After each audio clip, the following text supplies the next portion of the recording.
times are catalyzed by suffering. Mm-hmm. And it's hard to know what to do with that. You see that with World War II, the stories of soldiers that have suffered, but some of the closest bonds of brotherhood, of just pure love, was experienced by them. Mm-hmm. And it sucks that our brains are like this. I That agree. love requires hardship. I don't know why that is. Yeah, that's the thing. Of course, in my journey, I learned how to survive, right? When to not trust and when to run. But I think most of I was keep learning what it means to be a human being. I think that was like the ultimate thing I was keep learning, and I still don't know fully what it means. But I do think it seems like suffering is necessary for people to be grateful and even be joyful too sometimes.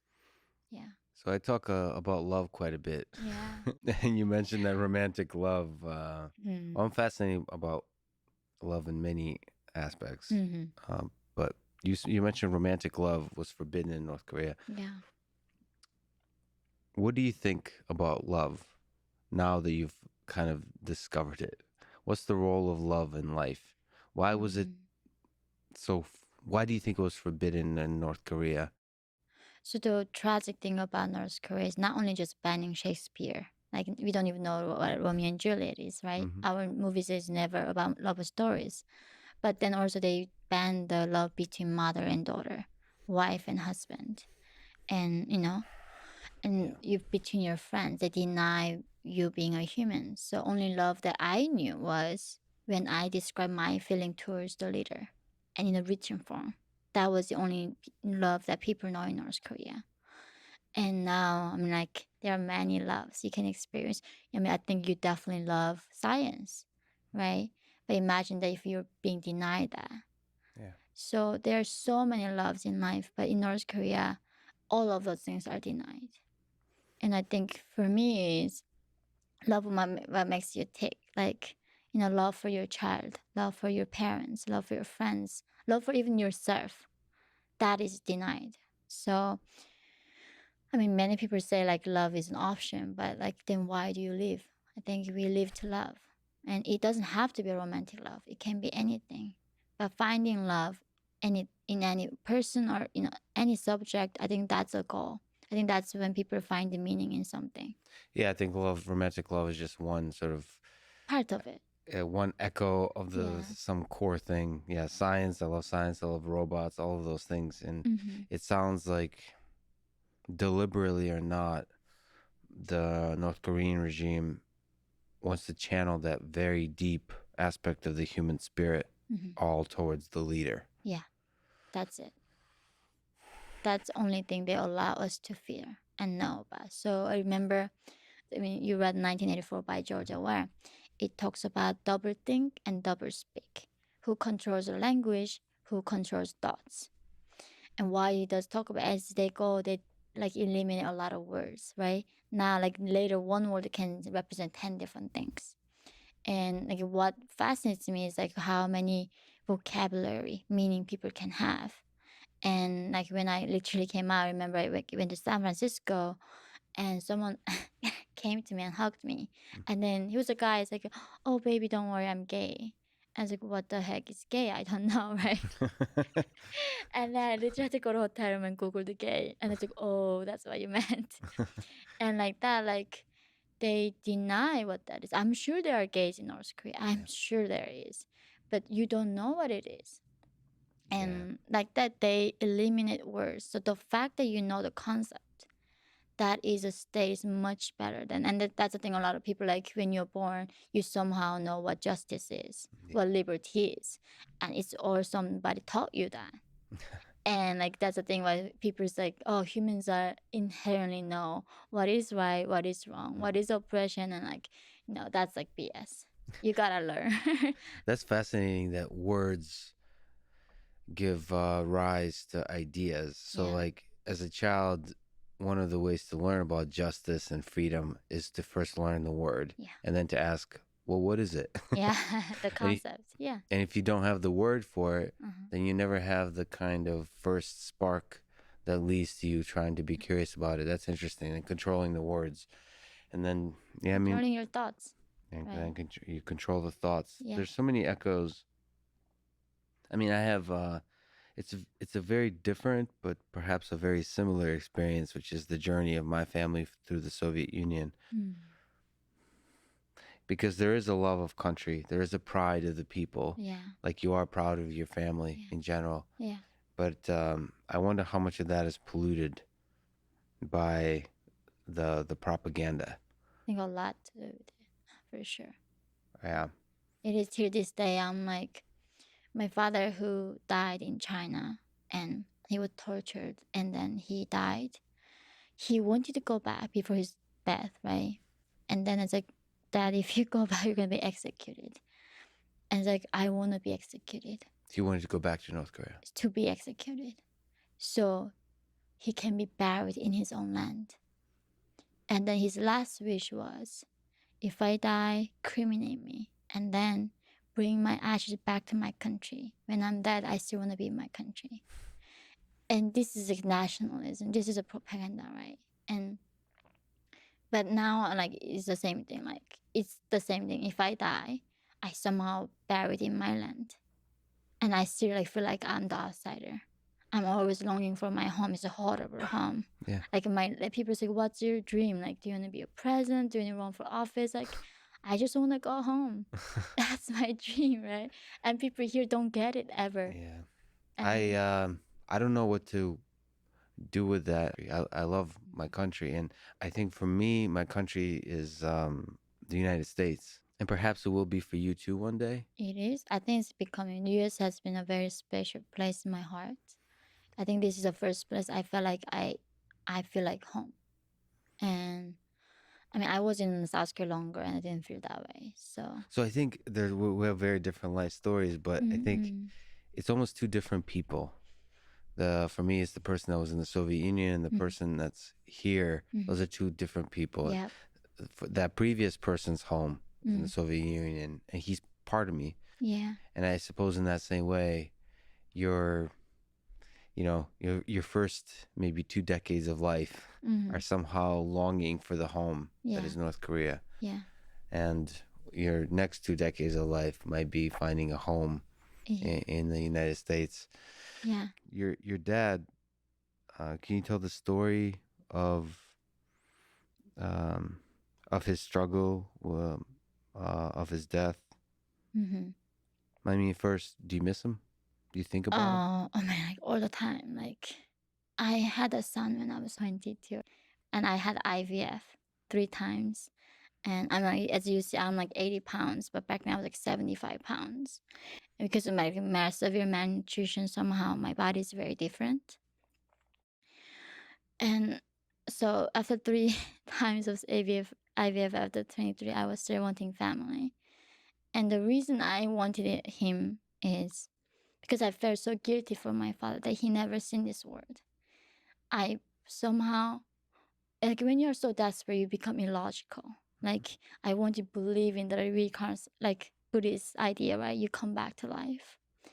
And I prayed, please come to me, like as my son, so I will take care of you. Like come back. And when I was pregnant with my son, even though I planned to pregnant with a girl, doctor made a mistake. It became a boy. So I made his middle name, like my father's name, Jinsik. I think he's the only North American got North Korean name. I know. It is. So part of your father is in your son. Yeah. That's how I that's how I make the sense of it, and that's how I move forward. Like if I like as a logical human being, you know when you're dead, you're done. Maybe like that's what I at least used to think. But then life just become too unbearable. And somehow that's the thing, like we tell ourselves stories in order to live. And that's how I came with my title of the book, In Order to Live. I had to tell myself a lot of stories to overcome a lot of things. I think I was part of it. Can you tell the story of you escaping North Korea to China? Yeah, I think it's a thing. It's amazing. Even though I was like 13, right? Like life outside of North Korea is almost like went by like 1 second. And my life till that point was like eternity. Wow. I remember being in China. I arrived there at the end of March at 13. And by October, it was 6 months past. And I literally felt like I lived eternity. And one day living in China felt like living 1 year. One day was over, like surviving through one day was so hard. Every night I was like, I cannot believe I got done one day today. That was the thing I was grateful for before I went to bed. Okay, I survived. I didn't get captured, and I made it another day on Earth. So the experience of the minutes is what? Fear? Fear of being captured? Fear, loss, everything. It's because I mean I sold my own mom in China to survive. To so it was more than that, and it's not feeling. I think that's the thing. In China, I learned not to fear. And after my escape, it was so challenging. I didn't feel anything. And it was hard. Not feeling anything is a torture. It's the biggest torture you can ever feel. Like, even you feel sadness, that's better than not feeling anything. And I felt something when I had my son. That's when I started healing. So he was a miracle to save me. But yeah, in China, it wasn't even fear. Like, it was numb. You were numb. Yeah. So it's like paralysis. Yeah. It's just overwhelming. The uncertainty of your future. Did you have a sense what your future held at the time? Like, what do you even feature? I don't even know that word, right? Like, a lot of times I was looking at myself, like I left my body and like just looking at me and just not feeling anything. It's not like I'm scared for her, I'm like sad for her, just looking at me like, huh, that's interesting. Wow. Just not feeling anything. And Yeah. me like being raped, going through every emotion of life to survive, right? Like, but like somehow, I don't know, what you say soul or something, like looking at it, just like you feel nothing. Yeah. You don't feel anything for that person. So even with your mom, like was there some, I don't know, some warmth that you were able to extract from the connection with your mom? Yeah, of course. I think that made me survive. I had a very strong connection with my family.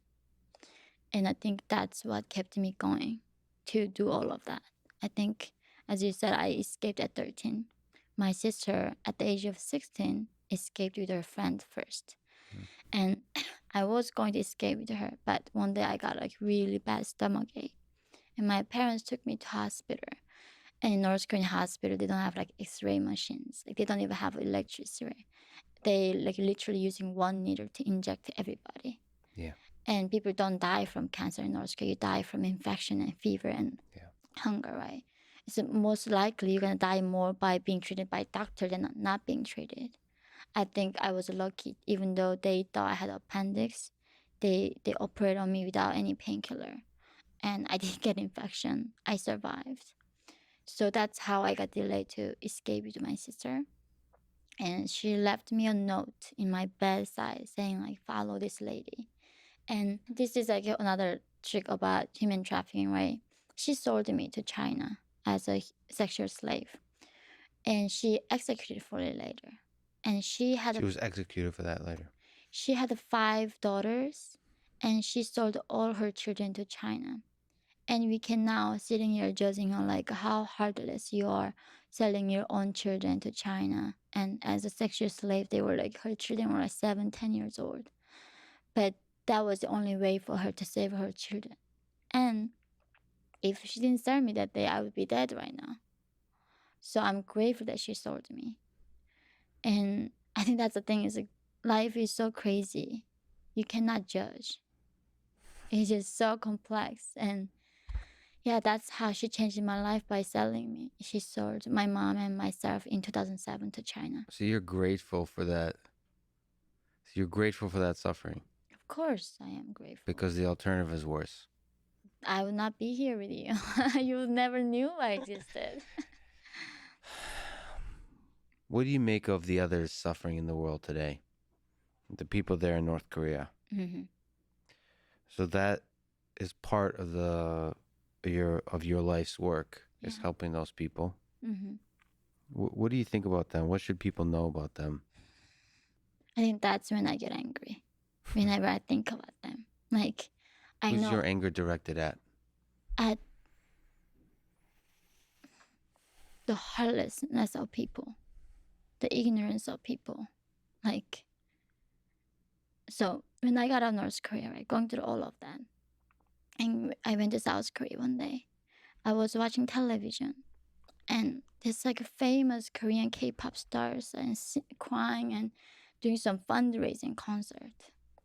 And I literally thought, I was like, oh my God, something is horribly going wrong in this country. Why are these people crying? It was cheery, like campaign. And then later it was showing that it was an animal rights campaign to helping out cats and puppies in the shelters. Yeah. Do you know anybody sheds their tears like that to another human being right now? Like, no, right? People rather give millions of dollars to save some dolphins than saving these children right now being raped in China. And I think I love Elon Musk. I read his work. I love these people want to like go the moon, Mars. And like people told him like, yeah, we went to the moon. Like I did not know in North Korea. But I think that's what upsets me. Like why there's not even one single human with that kind of brilliance in their brain. They can save so much suffering, but nobody does anything. I think that's when I feel like hard to find hope in humanity. And that's when I get so upset. Because think about like even Biden or Trump or Obama. They know what's happening in North Korea exactly, right? I mean, we see satellite photos. There's public executions. I mean, the UN says this is the Holocaust happening again. And it's happening. If the Holocaust is happening again, how are you okay doing nothing about it? But somehow humans are able to okay not doing anything. And this is hard. Like when people say, I'm gonna change the world, I wanna make a difference, like it's hard to believe it, you know. Yeah, that we can turn our back to human suffering at scale when it's right in front of us. I mean, that makes you think about the Holocaust. There's just everybody was looking the other way Yeah. because it was almost too hard to look at it. No, it's not. It's an easier thing. Like that's the thing. I was like here to speak at the South by Southwest a few years ago, and like they were everywhere talking about like Elon Musk project going to the moon, right? And we're gonna be like species. I was like, back then I did not even know who he was. Like, so if you guys trying to go out of this Earth, you haven't even explored our Earth yet. Mm-hmm. You cannot go to North Korea right now. You haven't explored that part of our like planet. Can we do that first and then move on? Explore the landscape of human suffering, like alleviate suffering in the world. There's a lot of suffering happening in Africa that has to do with disease, Mm-hmm. and for some reason, it's even though we turn our back to that kind of suffering too, we still can try to do something about it. And there's still efforts uh, in terms of healthcare, in terms of medicine, in terms of bioengineering, in terms of like all of these efforts to help people from disease. But like that's almost like converting it into an engineering problem and trying to solve it. That somehow is easier for us humans. But when there's obvious sort of non disease related torture of humans, we look the other way. Yeah. Whether it's China Mm-hmm. or it's North Korea. Yeah. I mean, that has to be changed somehow. We have to change that somehow. Is it the thing right now? Like the China, like they bring the Xinjiang Uyghurs, right? They like say, oh, Yeah, this is a vitamin, take it, and then it kills their sperm and make them not reproduce. yeah, Their birth rate gone down something 47 to something 50% in the 1 year time. It's a genocide in yeah. 21st century, and they get those people and get their like organs out. Imagine if there's some people who do that with the cutie puppies and cats. There's gonna be insane amount of product. They're gonna destroy everything. And this is like a human nature that I don't get. Why there's so much anti-human sentiment in this modern world? Like we don't have to. Like the fact that I was saying, like the fact that you care about animals' rights is beautiful. because you care about something who cannot speak for themselves. The fact that we care about animals is because they cannot speak for themselves, right? They don't have that ability. And there are many people who cannot speak for themselves right now. And why do you refuse to be the voice for them? Because they are simply being a human. And maybe it connects to us not being proud of who we are. Like, maybe, I don't know what it is. Why do they deny humans this way? Maybe they don't like themselves. Yeah, it's almost we would have to acknowledge some dark things about ourselves in order to start helping. Mm-hmm. Yeah. What's the solution? So, I see two solutions. One is on the military side. Yeah. It's assassination Mm-hmm. or the full-on invasion, and then on the activism side, which is figuring out ways to like you said, sort of let people in North Korea understand their situation, Mm-hmm. sort of from within try to reform. Mm-hmm. Or maybe there's others. Obviously, there could be activism from the outside to build up momentum for the entirety of the world, especially the world that it's not just the United States or Europe, but also is Russia and China and so on. Yeah. What are your ideas here? How we can what we can do as individuals and as countries? I think the first thing that we can do is speak about Chinese role in this sponsoring dictatorship in North Korea. Like, I haven't had so much struggle talking about North Korea, right? They say how North Korea is possible, why it's like the way like this is. 99% accountability going to CCP. Kim Jong-un cannot last without Chinese help even 1 week. This is completely funded. This Holocaust is funded by CCP. But if you talk about it in the mainstream, of course they don't buy it. And I think it's in a way North Korea is a lot easier to solve than even in the Middle East. There's nothing conflict like between people. There's no ideology, no religion, nothing. People are peaceful, right? There's not even one civil like any discontent among the people. Our problem is there's a dictator funded by the second economic power in the world. And even any military, they know if they kill Kim Jong Un, they're gonna get killed by Chinese. Nobody can dare to stand up against Kim Jong Un because of China is backing it. So somehow here in the West, we collectively acknowledging that China is the responsible person for these crimes against humanity in North Korea. Then we can somehow, I don't know, talk Stand to up to China. I mean, exactly. we're failing to do that Mm-hmm. in a way, in all kinds of avenues of life, of Mm-hmm. public life, because for many reasons they're probably primarily financial. But it also, I'm against. I don't know. Maybe you can correct me. I'm against sort of making China this evil enemy because I've Why? seen this with Russia as well, Mm-hmm. and I don't think that leads to progress. Mm-hmm. I think you want to highlight, like, you basically want to help China, the Chinese people, Mm-hmm. become the best versions of themselves. So speak to the Chinese people and not not making the leaders of China like into these caricatures of Mm-hmm. devils. I feel like the Cold War, the way it was done in Russia, I just for both sides. They were caricaturing each other through propaganda, and the result was not productive at all. It did not Mm-hmm. help Russia become the best country it could be. It did not help America become the best country it could be. And the same thing with China.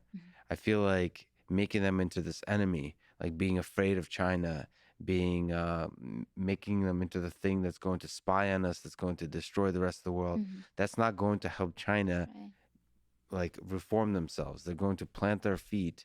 The dictators, the evil people Mm-hmm. will become more evil. The Mm-hmm. power hungry will become more like they Mm-hmm. will centralize the power more. It feels like um, maybe naive, but it feels like it should be like again love, not violence, that Yeah. solves this thing.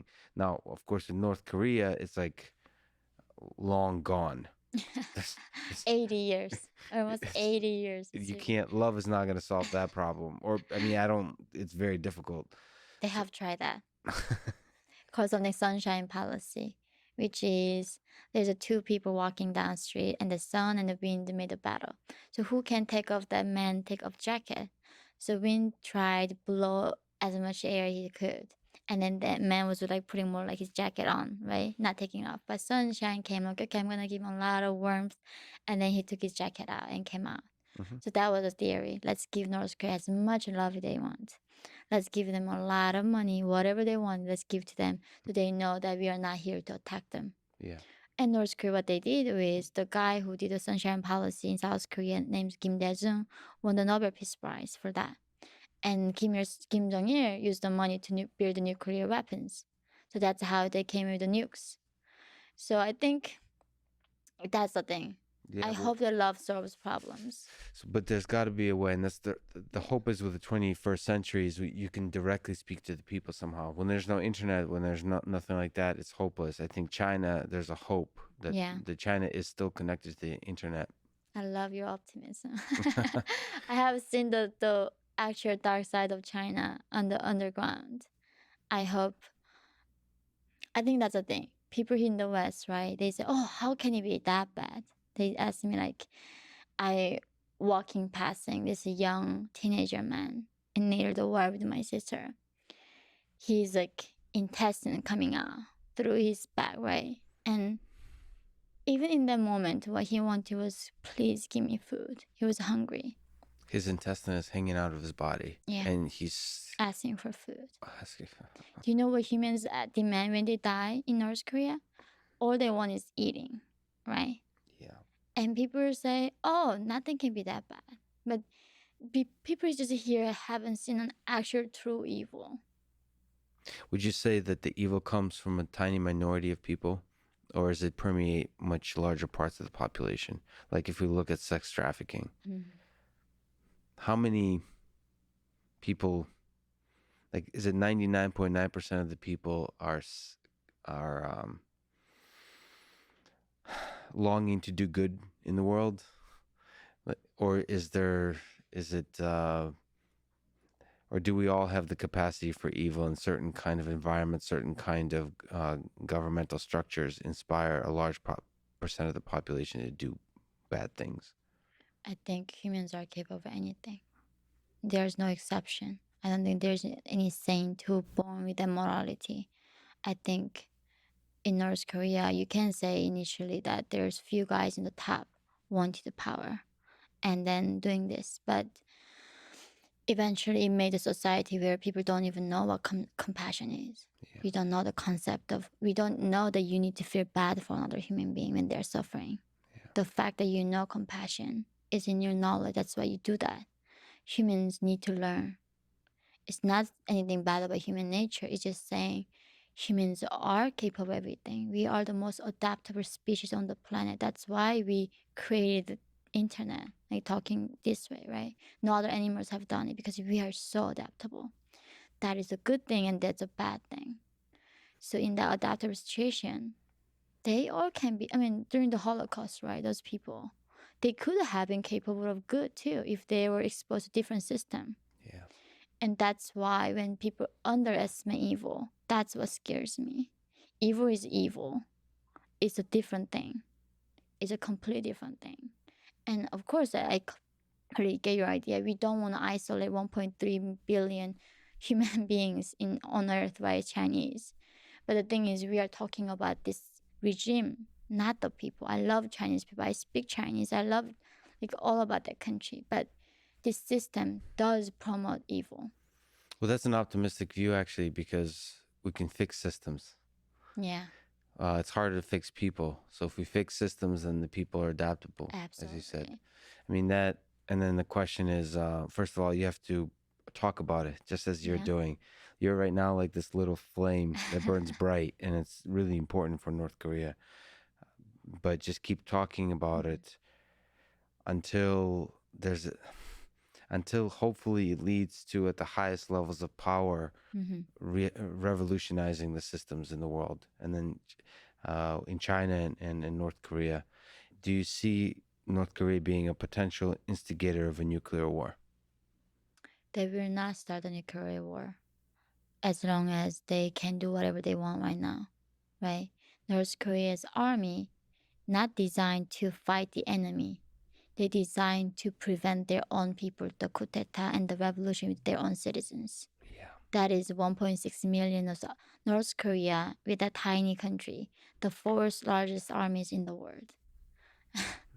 So this country designed to fight with their own citizens. And the army, the fourth largest in the world, is designed to basically fight its own people. Oppress their own people. That's what Oppress North Korean military is about. Okay, let me ask you some aspects about North Korean life. Mm. Can you describe the Songbun system of ascribed status used in North Korea? Yeah, so that's a very interesting thing, right? Right now, there are a lot of people playing with this ideology of like democratic socialism, communism, whatever you call it, Marxism, Leninism, right? They have all like these similar features where we give collective power to a certain entity and they will make the decision for the bigger good, right? And North Korea came up with the idea, the Kim Il-sung, he was the Leninist, he was Marxist, saying, I'm gonna create the most equal society on human face. So it was a communist North Korea. And then they came up with this Songbun system. It's like family caste system. Three big categories: warrior, wavering, and hostile. And then in within three classes, they divide into 50 different classes. So a lot of people don't even know which exact class you belong to. That's a secret government document. And that's how they decide your future. So in a way, in North Korea, before you're born, your life is determined for you. And this is almost a joke, right? They dreamed of creating the most equal society. They ended up with became most unequal society in the face of humanity. So there are 50 different classes, and where the one guy on the top became a god. So when this animal farm, as we keep saying, like there's so many, all the animals are equal, and some of animals More equal than others. Exactly, Oh but boy. but it's not only it's just more equal. One guy in North Korea became a god. So North Korea was born out of Marxist ideals. Yeah, Can you, from Stalin. can you comment on Juche ideology, which seems to be its own kind of socialism, Yeah. but with unique aspects here. Right. It really does ideologically says the importance of having a great leader. Yeah. Is there some interesting similarities or differences that you can comment on between other implementations of communism throughout history, the Soviet Union, China, elsewhere? So Juche is very unique. It came on around the 90s after Soviet Union collapsed. So before that, North Korea was very still loyal to the Marxism and Leninism, which the state takes care of you. We are gonna give you the right education, healthcare, your livelihood. Everybody's gonna be equal. You're gonna have in the working collective farm, collective workplace. Everybody collectively do things together, and let's work for the paradise. But 1991, the Soviet Union collapsed. And until then, North Korea was heavily subsidized by Soviet Union's aid. And then Soviet Union didn't give them anything.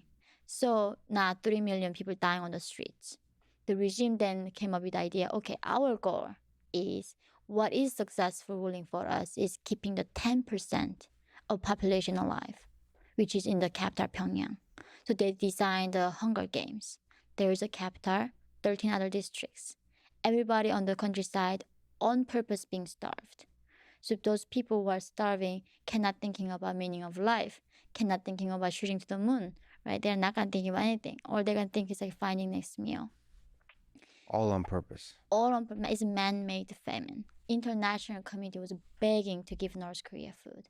Why not? Still at the UN, they beg to give North Korea formula, medicine, and food. They are begging, can you please feed your people? And Kim Jong said, no, thank you.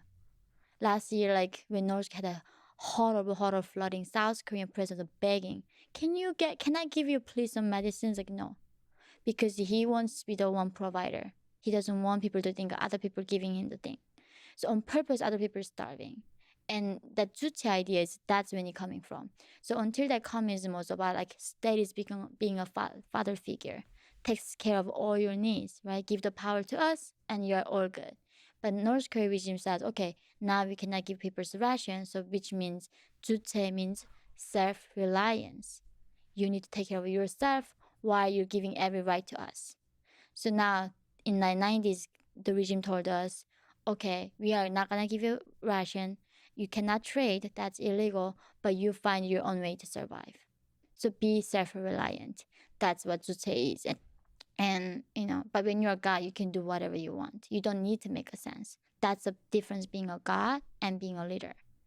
When it is religion, it's not falsifiable. You cannot challenge it. God's way is suspicious. God works in a mysterious way. So when you're a god, people are not gonna say, oh, this doesn't make sense, right? You're gonna, okay, whatever God says, we as a human being, we can never change his thought. It's unbelievable what regimes can do.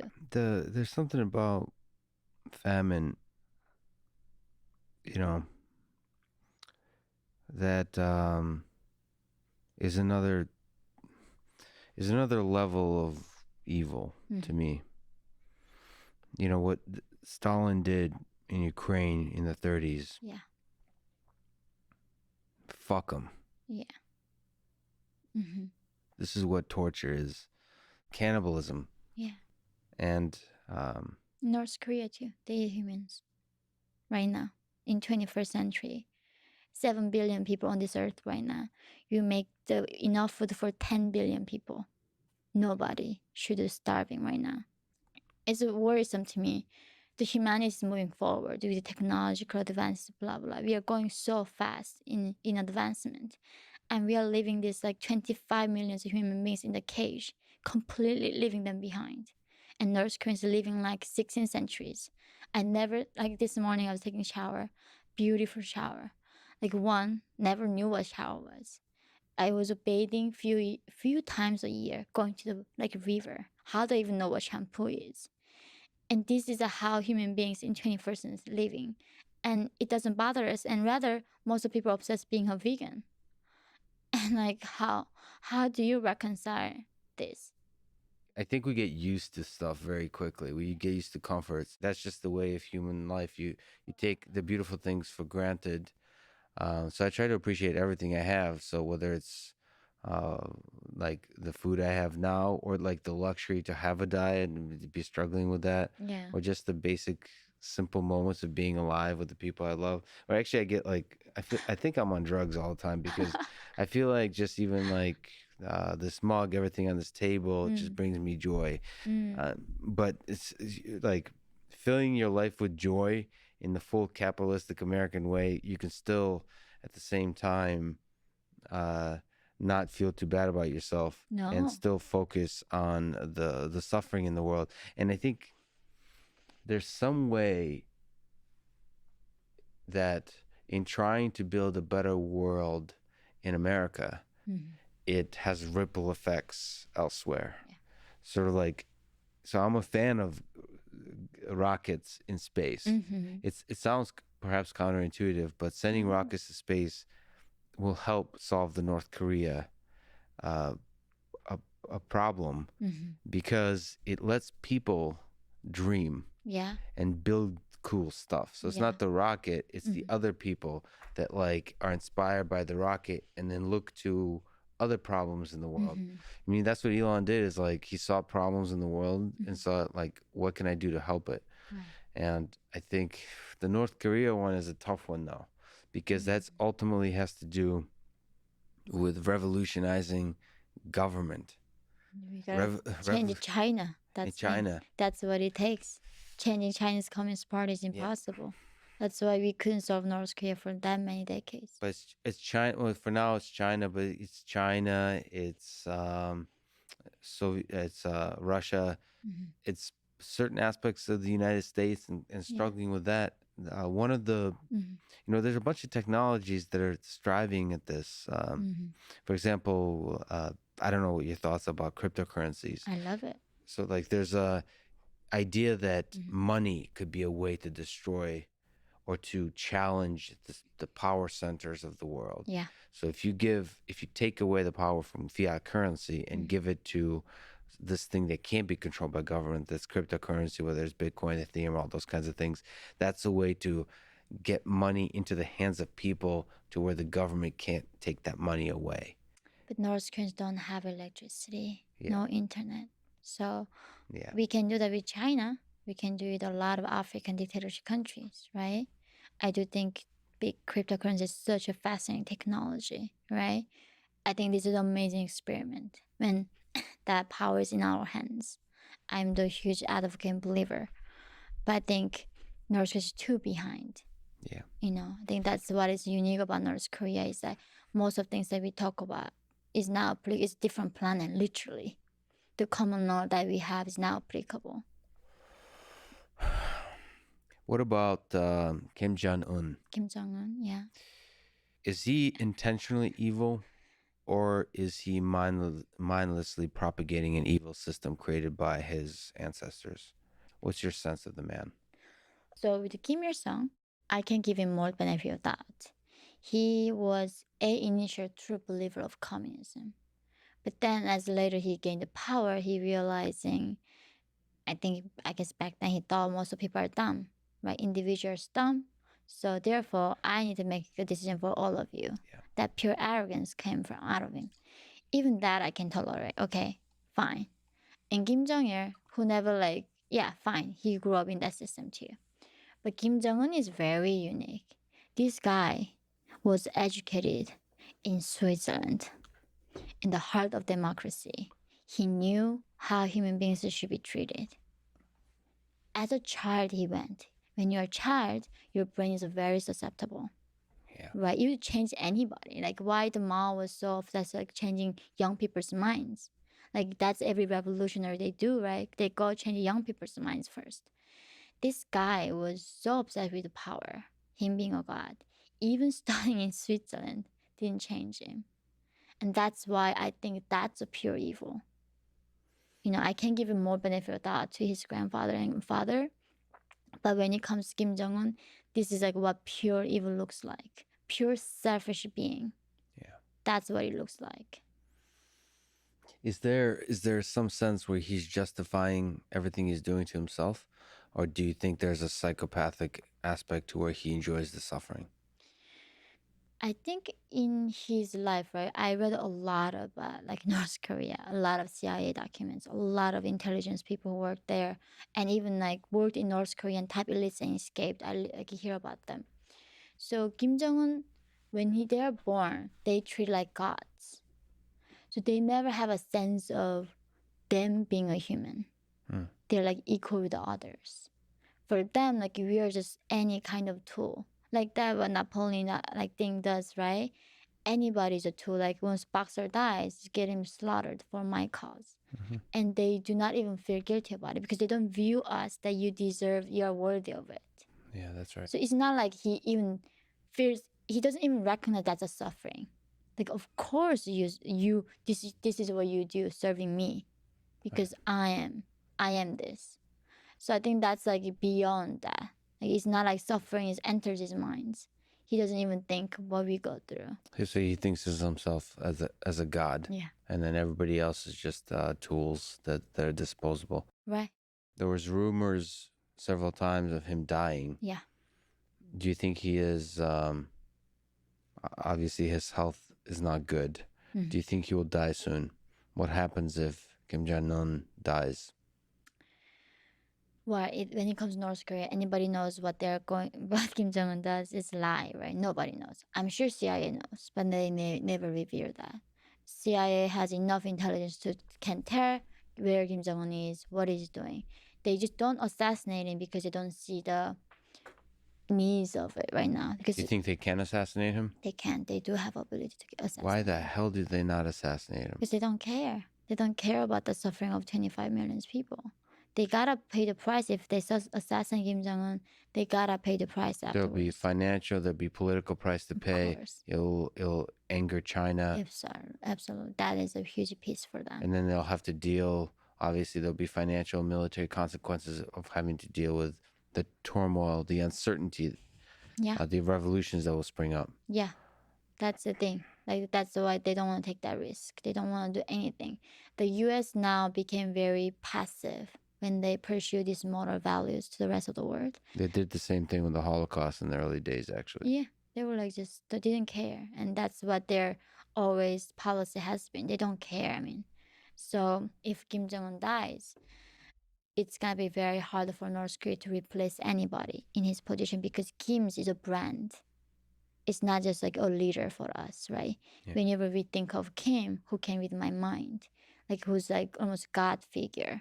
Like North Korea is the number 10 religions in the world. They copy the Bible. So if you believe that, if there are people believe in the God and Jesus Christ, how do you not believe the North Korean believe in the same thing? So Kim Il Sung's grandfather and his parents were devout Christians. So Kim Il Sung grew up this like Christian like word verses. So when he finding his country, he said, "I loved my people so much that I'm giving you my son Kim Jong Il. His body dies, but his spirit is with us forever. Who can know how many hair I have, what I think, and when we suffer, when we go to paradise with him." And when you block every single information going into country, of course people gonna believe it. So who would be the successor if he dies? He has a son, first son born 2009, and not old enough if he dies now. So either his sister might rule for a short amount of time as not like a leader, but like like temporary replacement. And then when the son is older enough, he might take it over because it's a kingdom. That's most likely. And China will do everything they can to maintain that status quo for the North Korean regime. So North Korean people have no option here. We just need some leader to courageously come up and do the right thing. So we can't just wait this out.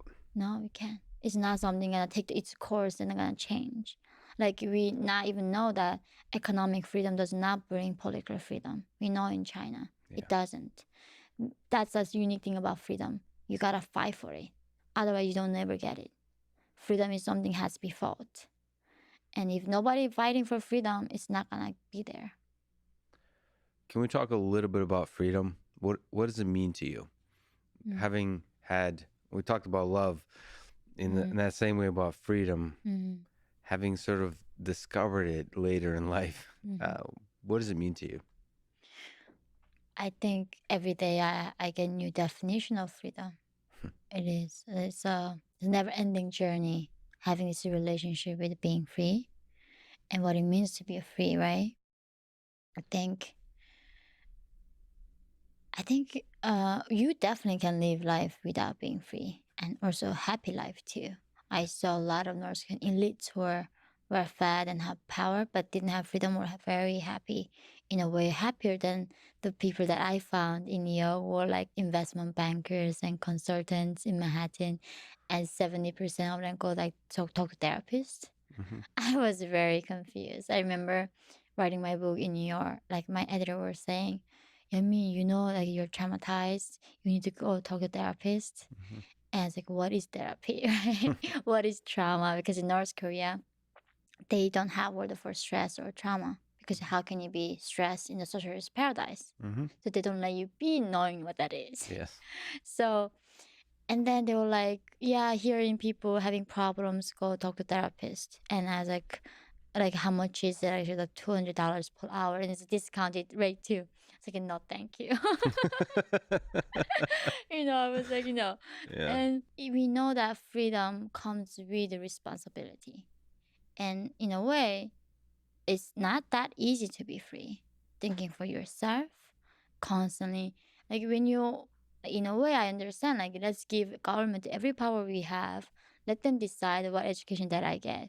Let them decide where I live. Like, let someone figure that out for me. And that's how North Korea began, hoping the government gonna represent my own interest, believing that they were good. And with that benefit of doubt and good faith, it began the nightmare, right? Yeah.